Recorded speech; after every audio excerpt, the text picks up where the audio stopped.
Olá, aqui é o Marcos Beck, eu sou quadrinista, criador da plataforma de quadrinhos Flip-Thru e também ajudo as pessoas a contar histórias através da linguagem dos quadrinhos. Nesse vídeo eu quero responder algumas perguntas da Priscila. A Priscila é uma aluna do meu curso HQ na Prática, ela é da turma 2, se eu não me engano, e ela publica os seus quadrinhos, né, que ela começou a desenvolver após o curso, na plataforma Flip-Thru. Eu conversando com ela esses dias, resolvi perguntar quais eram as dúvidas que ela mais tinha, ou o que ela queria saber mais em que pudesse ajudar ela a desenvolver melhor seus quadrinhos. E ela me deixou as seguintes questões. Sobre o design dos personagens, tudo nele tem uma razão de estar ali, nada aparece de graça. Não sei no meio das HQs se eles usam essa definição, mas no meio dos gamers isso se chama lore, a história por trás da história. A história que não é contada diretamente ao leitor. Estou com um personagem que é um misto de características de outros oriundos de diversas fontes que me marcaram em diversas épocas, ou seja, o personagem nasceu daquele jeito e não vai mudar. No caso, trata-se de uma bandana, e tem muito lore legal para se criar acerca de uma bandana. Porém, o que fazer quando não temos nenhuma ideia sequer e precisamos nos decidir logo, pois o próximo capítulo chamará aquele personagem em cena com ou sem aquela bandana? Bom, se você tem um personagem que usa uma bandana por algum motivo, normalmente, né, você pode usar esse acessório tanto para trazer um estilo para aquele personagem, né, uma visão das características da personalidade do personagem. Por exemplo, uma bandana pode significar muitas coisas. Se for uma bandana com caveirinhas, pode ser que seja um cara um pouco mais radical, alguma coisa assim, né? Então depende da forma como essa bandana vai ser. Pode ser uma bandana, por exemplo, que tem uma grande história por trás. Era uma bandana que era um lenço da mãe do personagem, que quando ela morreu, a única coisa que sobrou para aquele personagem da sua mãe é o lenço. Então ele usa esse lenço como uma bandana. Bom, existem histórias, por exemplo, né, onde a hierarquia é contada através da bandana. Por exemplo, não a hierarquia, mas o clã, né? Por exemplo, no Naruto, o pessoal usa aquela bandana e cada um sabe de onde que é, se é do clã X ou do Y por causa da bandana. Então, existem milhões de coisas que você pode fazer em relação à bandana. Mas, se você ainda não se decidiu, não deixa de usar o personagem e não deixa de usar a bandana. Porque essa bandana, na verdade, ela é uma característica que para você, pelo que você me escreveu, é algo muito, muito forte no personagem. Então, mesmo que você ainda não tenha a história por trás da história, né, o lore, que nem você disse, não deixe de usar o personagem com a bandana. E aí, à medida que as coisas vão acontecendo, aquele personagem vai aparecer, vai começar a viver coisas na história, e você pode ir criando essa história por trás da história à medida que esse personagem evolui dentro do seu quadrinho, né? Então não precisa necessariamente remover a bandana, né? Agora, uma coisa que eu acho que é mais importante de lembrar é que esse personagem não vai chegar num grupo de pessoas e dizer: olha, gente, eu uso essa bandana porque a minha mãe faleceu e aí eu tive... A única coisa que sobrou dessa minha mãe foi esse lenço e aí eu uso isso na minha cabeça todo dia desde então, né? Nada, nunca, ninguém faz isso. Então, quando aquele personagem aparecer a primeira vez, você não vai se importar tanto com aquela bandana.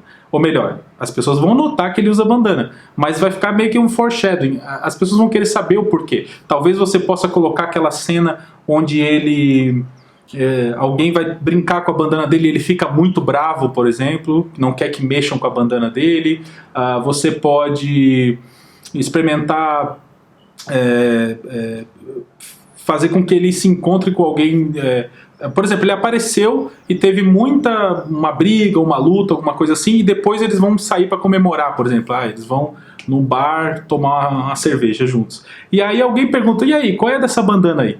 Isso sim seria uma forma natural de apresentar essa história por trás da história. Mas com certeza não vai ser a primeira coisa que você vai fazer com esse personagem. Talvez nem seja nesse primeiro capítulo. Então não se preocupe em mostrar ou não mostrar a história por trás da história da bandana ou de qualquer outro acessório do seu personagem já de cara, né? Não se preocupe tanto com isso no primeiro momento. Vai direto ao ponto, mostre o personagem, faça ele agir, faça ele acontecer, gere interesse no leitor. Antes de querer explicar alguma coisa do personagem, você precisa gerar o interesse no leitor do porquê que aquilo existe, né? Se você quer explicar a bandana, se a bandana é importante, então faça com que o leitor note que aquela bandana é importante antes de querer mostrar ou querer explicar o porquê que ela é importante. Você pode perceber, se você assiste alguma série, ou se você vê alguma história em quadrinho mais longa, você percebe que as pessoas acabam explicando o porquê que elas usam isso ou usam aquilo depois de um bom tempo. Porque aí o leitor já gerou empatia, já se relacionou com aquele personagem, e aí sim ele quer saber por que aquele personagem usa aquele acessório. Certo? Então vamos para a próxima. A segunda questão que a Priscila levantou para mim é sobre estrutura de história. Fiz um rascunhão dos 3 atos no papel, numa linha horizontal, de ponta a ponta, onde marco os acontecimentos e divisões da história. Isso é uma coisa que eu costumo ensinar no meu curso HQ na prática também. Como você bem diz, não é escrito em pedra e pode mudar. Outra coisa que é importante sempre. Já tinha 3 capítulos prontos, porém os comentários deixados no segundo me mostraram uma falha que me fez mudar coisinhas nessa linha, e acredito que foi pro melhor da história. Mas até que ponto podemos nos orientar pelos comentários, ainda mais para quem está começando e querendo agradar tanto a sua vontade de contar a sua história, quanto que os leitores se agradem? É uma questão muito legal, Priscila, porque como que funciona, né? Eu vivo dizendo isso, que a gente tem que postar, né, mostrar nossas histórias para o mundo, exatamente para que as pessoas possam ler e nos falar o que elas acham. Isso é um ponto importante, porque aí a gente vai moldando, né? Vai vendo, ouvindo o que elas estão dizendo e tentando ir colocando as coisas no lugar de acordo com o feedback das pessoas. E aí essa questão que você levantou tem a ver com isso. As pessoas te apontaram uma coisa que você mesmo acreditou que poderia ser melhorada na história. E aí é que está o ponto, né? Não precisa sempre fazer o que as pessoas estão esperando que você faça. Eu já falei algumas vezes sobre clichês e não é um problema nenhum você usar um clichê.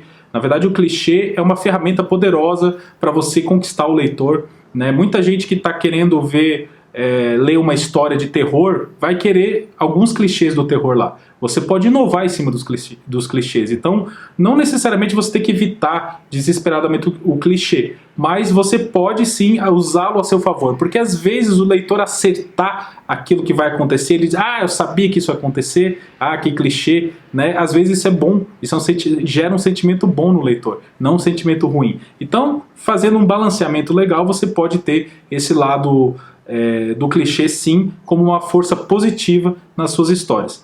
Agora, em relação a você mudar porque os leitores estão comentando, aí é uma questão muito que você tem que balancear. Porque se você já tem uma certa linha de estrutura de história, 3 capítulos à frente já pensados, já estruturados, e alguém disse uma coisa que vai mudar totalmente a sua história, que não é aquilo que você queria, e você pensa, nossa, agora a minha história poderia ser diferente porque essa pessoa disse um comentário que faz sentido e que eu quero mudar tudo. Não muda, porque você já planejou legal a sua história. Agora, se for uma coisinha ali, né, um detalhe, uma coisa interessante, que foi o caso que você falou, que você realmente acha melhor, eu acho que você tem que assumir e melhorar sim.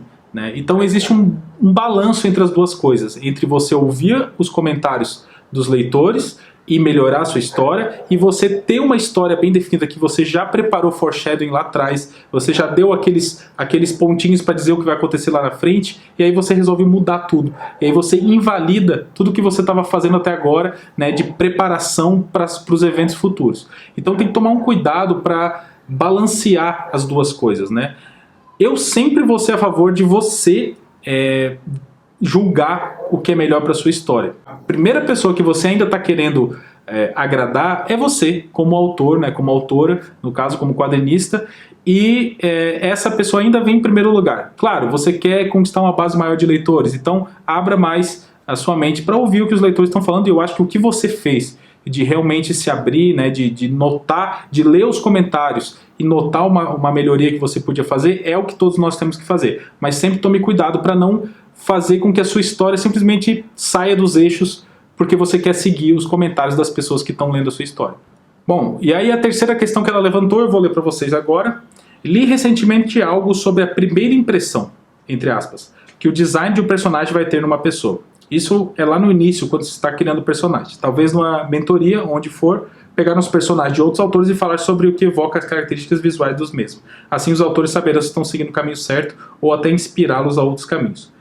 Né? Inclusive ela fala aqui para eu dar uma olhada numa arte do pôster que ela fez do Tierra Sem Lei, Tierra Sem Lei é o nome da história da Priscila. Se você ainda não leu, está disponível lá na Flip-Thru. É a história que ela está desenvolvendo, eu acho que ela já fez 2 capítulos, ou 3, já está disponível lá na Flip-Thru, né? E ela fala para dar uma olhada nos personagens e ver o que cada um deles diz. Isso é um ponto legal, é um ponto importante. Quando você monta o design do personagem, quando você prepara a aparência do personagem, tudo tem que ser levado em consideração. Existem várias coisas que remetem a sentimentos ou efeitos psicológicos diferentes. Por exemplo, um personagem mais quadrado, com o rosto quadrado, né, com um casaco com ombreira, por exemplo, onde ele fica mais quadrado, ou ele passa uma sensação mais bruta, mais rústica, né, uma sensação mais, talvez até de inflexível, né? Então, se o personagem tem essas características, o leitor vai bater o olho nele e inconscientemente ele vai ter alguma reação, ele vai entender mais ou menos alguma coisa sobre aquele personagem. Mas você pode simplesmente surpreender esse leitor também durante a história. Você pode começar dando essa impressão de que ele é esse cara duro, esse personagem firme, que é inflexível, e à medida que o tempo vai passando, as emoções dele vão aflorando e ele vai se transformando. Então a aparência serve para você manipular um pouco, assim como eu falo da narrativa visual, que serve para manipular como o leitor sente aquela cena que você está desenhando, que você está criando na sua história. A mesma coisa acontece com o design do personagem. Você pode manipular um pouco o leitor. E ele vai olhar e vai pensar, esse brutamontes aí não tem coração. Mas aí a história vai acontecendo e toda vez que esse brutamontes demonstrar que ele tem sentimentos, que ele sente, que ele é sensível, o leitor vai tomar um choque. E isso é uma coisa importante também, é legal de fazer. Agora você me pediu para dar uma olhada nos seus personagens, e eu vou fazer isso. Eu vou fazer isso agora mesmo. Vamos lá comigo para o computador. Então, como a Priscila pediu, eu vou dar uma analisada rápida aqui, né, em relação a essa arte, que foi o primeiro pôster que ela publicou sobre o Tierra Sem Lei, né? Eu achei muito legal, assim, foi uma evolução bem grande, inclusive da arte, né? Que essa arte, não sei se é do Alex Adalto, que é a pessoa que está fazendo junto com ela, né? Que ele está fazendo a parte digital. E eu achei muito legal ter visto, quando eu vi esse pôster, eu pensei, nossa, isso vai ser bem interessante, né? A primeira impressão que eu tive quando eu vi esses personagens foi os filmes dos anos 80, aqueles filmes dos brucutus, né, dos anos 80, onde, né, tem aqueles machões, né, em uma aventura pela selva, né, e a gente vê um pouco de deserto aqui na ilustração, um pouco de selva também, alguns animais, né. Inclusive esses animais dão a impressão que pode ter alguma coisa de fantástica, né, de magia, alguma coisa assim na história, mas eu não sei. O que a gente quer analisar aqui mais é o design dos personagens para tentar entender os fatores psicológicos que eles podem trazer. Esse personagem loiro, na verdade, ele traz uma sensação de ser aquele cara meio brincalhão, o cara que é durão, né, mas é mais brincalhão, e ele tem algumas características arredondadas. Se você olhar, a ponta do nariz dele é mais arredondado, né, o corpo dele também traz características mais arredondadas do que o outro personagem, então dá aquela sensação de um personagem mais brincalhão, que não leva tão a sério as coisas, mas que ao mesmo tempo parece que está escondendo alguma coisa por dentro, né? Talvez esse jeito de ser mais brincalhão pode estar escondendo um outro tipo de personalidade que ele tenha, mas de qualquer forma ele parece um cara que não segue muito as regras e que é um cara durão, mas brincalhão ao mesmo tempo, né? Essa casaco aberto, né, o boné, o cigarro, então tem características de alguém que não segue muito as regras, né, e ao mesmo tempo um cara meio divertidão, meio brincalhão assim, que é uma característica de alguns personagens desses filmes brucutus também, né, dos machões dos anos 80 também. O outro personagem, que se eu não me engano é um dos personagens principais, eu não sei exatamente, que é o personagem da bandana, que a gente estava falando da bandana agora há pouco, né? Ele já tem uma característica mais do brucutu tradicional, que é aquele cara que não fala muito, que guarda os sentimentos para si, que algumas pessoas até acham que não tem sentimentos, né? Ele tem características mais pontiagudas no nariz, no queixo, né? A própria barba deixa ele um pouco mais pontiagudo aqui no queixo, ao contrário do outro que tem um queixo mais largo e até um pouco arredondado, ele é um pouco mais pontiagudo, né? A própria barba subindo aqui, a lá Wolverine, traz um pouco dessa sensação de um cara que espeta, né? Se você chega muito perto, ele vai te espetar, né? Então ele tenta manter a distância constantemente. E o fato das posturas, né? Tanto a postura de um quanto a postura de outro, estão mostrando características diferentes, né? O da esquerda da tela está mostrando o cara mais solto, mais divertido, e o cara da direita, um cara que não está nem olhando para você, né? O olho dele tá bloqueado e ele tá de costas, né? Com uma roupa mais fechada. Então a gente tem dois, parece um yin yang, assim, né? Dois personagens completamente diferentes.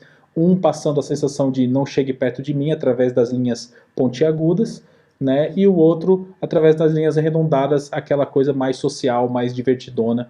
E os dois passando uma sensação de serem extremamente fortes e brucutus aí, né? Aqueles caras que decidem e resolvem tudo na porrada. Acho que essa é uma análise bem superficial, mas que já dá para, né, dar aquele primeira impressão em relação a esses personagens através desse pôster, que foi o que a Pri me pediu. Bom, é isso. Esse foi uma espécie de mentoria que eu fiz para a Priscila.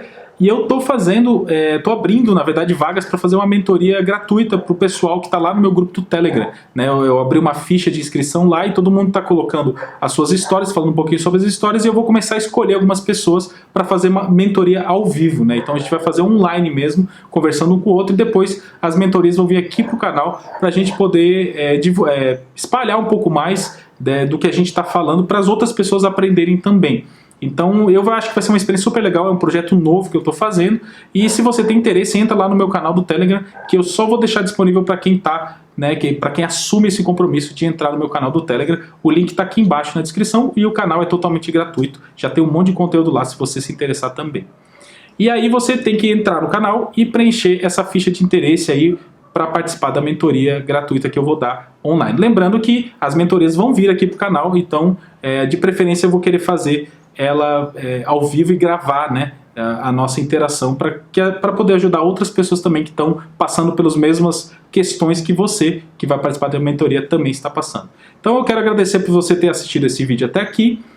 Dizer para você, se ainda não me segue ou não é inscrito, que se inscreva e que passe a me seguir e que distribua esse vídeo para todo mundo que você acha que está interessado também em criar quadrinhos. Isso me ajuda muito em todas as minhas redes sociais, né? No Instagram, no Facebook, no YouTube. Então, quanto mais você espalhar esse vídeo, mais você está me ajudando e mais você está ajudando essa mensagem, né? Essa educação, esse conhecimento sobre criação de quadrinhos a se espalhar para que todo o Brasil consiga criar melhores quadrinhos. Esse é o meu grande objetivo.